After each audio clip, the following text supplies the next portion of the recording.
Estuvo, en tanto, refiriéndoles lo que había podido comprender desde que entró al servicio de Jorge, que fue cuando éste enfermó y tuvo necesidad de auxilio ajeno para manejarse.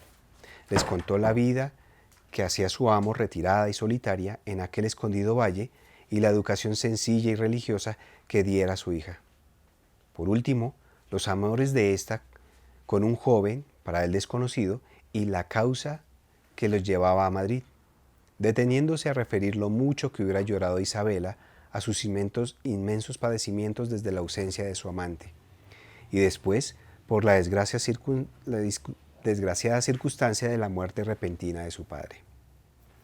Conmovidos altamente los dos esposos por este sencillo relato de Pascual, no pudieron ocultar su emoción.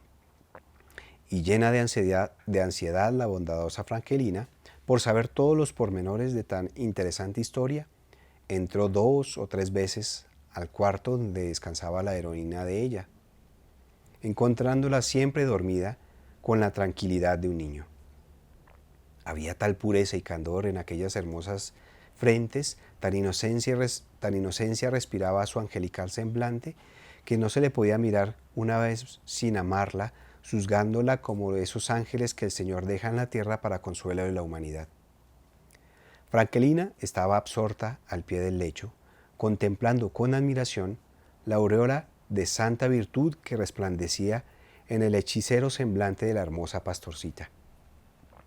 Un leve movimiento de ésta, producido por la agitación de su sueño, dejó descubierto parte de su seno de una blancura deslumbradora, contrastando notablemente con el cutis de sus manos y rostro tostados por el sol. Rodeaba su cuello una finísima cadena de oro, lo que llamó la atención a Franquelina, y tirando de ella con suavidad, presentó suspendidos a los extremos un precioso medallón con una imagen de los dolores. «¡Oh, Dios mío!», exclamó Isabela despertándose sobresaltada. «¿Qué tenéis?», le dijo Franquelina, devolviéndola al medallón que la pastora besó repetidas veces con entusiasmo. «Soñé que había perdido este recuerdo de mi querida madre, y que un pájaro negro y horriblemente feo se lo llevaba por los aires sin hacer caso de mi llanto». «Ese pajarruco», dijo Franquelina riendo, «sería quizás el símbolo de la envidia, que viendo tan bella esta preciosa alhaja, os quería arrebatarla». «No la enseñéis por si acaso, pues nadie al verla creerá que pertenece a una pastora». «Ignoro si mi madre tendría esa profesión, solo sé que ese medallón era suyo y yo la conservo en mi pecho desde la infancia». «¿No la habéis conocido?». «Ay, nunca probé el inefable consuelo de sentir sobre mi frente las caricias maternas. Mi padre jamás me habló de ella, y no me permitía nombrarla cuando alguna vez me averigüé al dirigirle una leve indicación sobre su vida pasada, esperando con impaciencia a que me juzgase digna de confianza revelándome sus secretos. Ha llegado la hora de la muerte sin haber tenido el placer de escucharlo de sus labios». «¿Nada sabéis de vuestra madre?». «Me ha dejado en la ignorancia más completa sobre mi familia, y solo tengo entendido que mi padre no era de este país. Vino a él cuando yo apenas tenía 2 o 3 años, y desde entonces ha vivido en el retiro más austero, haciendo una vida ejemplarísima de virtud y santa paz, dedicando únicamente toda su vida a mi educación y a cuidar de nuestros escasos bienes». «¿Y vos, siempre con él, habéis participado en ese escondido valle de su profunda soledad?», preguntó admirada Franquelina. «Oh sí, señora, consagré mi vida a su asistencia, y ni un momento me separé de su lado hasta que la muerte ha roto los estrechos lazos que a él me unían. Nunca salí del risueño valle, y ahora lo dejo con harto dolor en mi alma, pero no puedo menos que seguir impulsos de mi corazón que me llaman a otra parte». «¿A dónde os dirigís?». «Voy a Madrid en busca de mi amante y a reclamar su protección, que no dejará de conceder a la pobre huérfana que tanto le ama y no cuenta con otro apoyo en el mundo que su cariño. Pues preparaos a sufrir toda clase de desventuras». «¿Por qué me hacéis esa prevención?». Es una simple advertencia, querida mía, que os ruego no olvidéis. Madrid es un foco inmenso donde se encierra todo lo más bueno y lo más malo de la sociedad. Es difícil distinguir lo uno de lo otro a primera vista, porque la máscara del fingimiento está tan en moda que se llevan unos desengaños atroces en los que a veces se juzgan más amigos. En ese caos inmenso de desbordadas pasiones se ejerce la seducción de una manera inaudita. Vos, hermosa y sin amparo alguno, que no contáis para resistirla con más que vuestra inocencia, estaréis muy expuesta a sucumbir a la lucha y a ser desgraciada todo el resto de la vida. Si encuentro a Rogelio, él me protegerá, y si no, confío en la bondad de Dios, que no desamparará a sus criaturas y en su divina providencia. Tan sublimes y poderosas razones me hacen callar, Isabela, pero no te alejes de mis temores. Tengo fe en mi conciencia, esperanza en el porvenir y confío en la Sagrada Virgen y en el amor de Rogelio. ¿Hay tanta inconstancia en los jóvenes de hoy? No le creáis mi amante, ¿ah? Nunca una sombra de duda cruzó por mi mente. Es tan noble, tan grande su corazón, que no cabe en él un sentimiento mezquino. Si le conocierais, amiga mía, no podríais menos que amarle por la bondad de su alma. Frankelina bajó la cabeza, no teniendo nada que oponer a las entusiastas palabras de la joven pastora y admirando su virtud y su angelical pureza.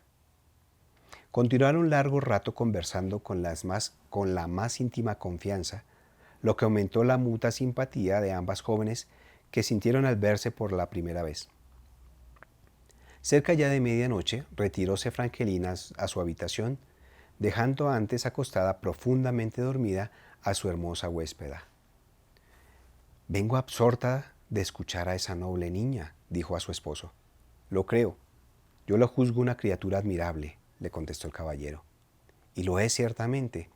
Me ha estado contando lo poco que sabe de su historia, en la que entreveo un gran misterio que ella no comprende ni yo puedo descubrir por más que divino su existencia.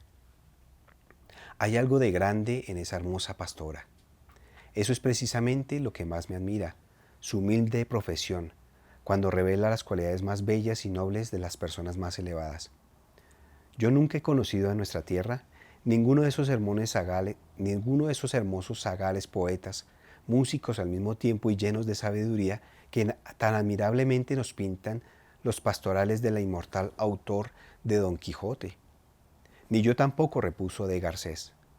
Los de nuestro país son groseros, ineptos, rudos y la clase más torpe y abyecta de la sociedad. Pues el padre de Isabela, según he comprendido, no debía pertenecer a ese gremio de imbéciles. Es imposible educar a una hija de la manera en que lo ha hecho, sin haber recibido antes una instrucción grande y unos principios tan ilustrados como eminentes cristianos. Sí, amigo mío, porque la piedad y el amor a Dios y a su santa religión son la base del carácter de Isabela. Para haber inculcado con tal firmeza en su alma estas virtudes, se necesita poseerlas, y el hombre, con su talento, se resigna a vivir con tantos años en una soledad austera, debe o haber probado el mundo en el cáliz de las más inmensas amarguras, o ser un santo que se entrega al recogimiento y a la penitencia lejos de los hombres y de los placeres de la sociedad. ¿Y qué dice de él su hija? Ignora hasta su apellido. Cosa bien extraña, por cierto. Desde su niñez solo se ha consagrado a prodigarle con el más tierno cariño una asistencia esmeradísima, respetando sus secretos y siendo un modelo de la virtud y de la resignación más pura. ¿Y no abandona la fatal idea de ir a Madrid en busca de su amante? Nada la detiene. Mis esfuerzos por combatir su resolución presentándole los peligros a que se expone son inútiles, y me da unas razones ante las que no hay remedio sino doblar la cabeza y respetarlas. Quizás sea una inspiración suya. Dejémosla. ¿Acaso en ese viaje descubra el gran misterio que rodea su vida?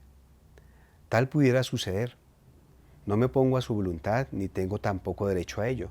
Solo me impelía a contrariarla un buen deseo por su felicidad y el gran cariño que me inspira una criatura tan noble y dotada de cualidades tan admirables.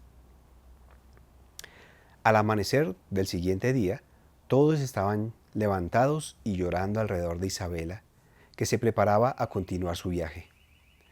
Con la emoción más viva y la gratitud pintada en su expresivo rostro, despidióse de la familia de Garcés, en cuya casa había percibido una hospitalidad tan generosa, a la que ofreció no olvidar nunca, recompensando aquel servicio si un día la fortuna se le mostraba propicia. «Adiós, hija mía», le dijo Franquelina, abrazándola con ternura. «El cielo os preserve de todo mal. Bien sabe Dios lo que deseo con todo mi corazón». «Confío que así suceda», respondió Isabela. «Espero en su bondad infinita y en la augusta protección de la Inmaculada Virgen María. Si vuestras esperanzas salen fallidas», continuó diciendo Franquelina, «y os encontráis en la corte desgraciada, sin recursos o en algún peligro, acordaos de nosotros. Con un simple aviso que nos dirijáis, volveremos a vuestro socorro». «Yo también», continuó de Garcés,